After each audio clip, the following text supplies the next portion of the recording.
ರಾಯಚೂರಿನಲ್ಲಿ ಪ್ರೀತಿಸಿ ಮದುವೆಯಾದ ಪತಿ ತನ್ನನ್ನ ಬಿಟ್ಟು ಹೋಗಿದ್ದಾನೆಂದು ಆರೋಪಿಸಿ ಪತ್ನಿಯೊಬ್ಬರು ಪತಿಯ ಹಾರ್ಡ್ವೇರ್ ಅಂಗಡಿಯ ಮುಂದೆ ಧರಣಿ ನಡೆಸುತ್ತಿರುವ ಘಟನೆ ಲಿಂಗಸೂರು ಪಟ್ಟಣದಲ್ಲಿ ನಡೆದಿದೆ.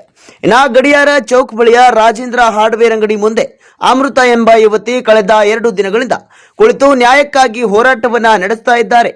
ಅಮೃತ ಮತ್ತು ದರ್ಶನ್ ಮೆಹತಾನ್ ಸುಮಾರು 5 ವರ್ಷಗಳ ಹಿಂದೆ ಮನೆಯವರ ವಿರೋಧದ ನಡುವೆ ವಿವಾಹವಾಗಿದ್ರು ಎನ್ನಲಾಗಿದೆ.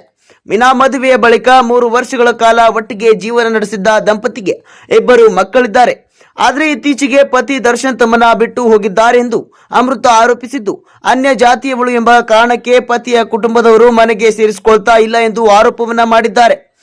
ನನಗೆ ನನ್ನ ಗಂಡ ಬೇಕು, ದರ್ಶನ್ ಬೇಕು, ನನಗೆ ನ್ಯಾಯ ಬೇಕು ಎಂದು ಅಮೃತ ಪತಿಯ ಅಂಗಡಿ ಮುಂದೆ ಪಟ್ಟು ಹಿಡಿದಿದ್ದಾರೆ.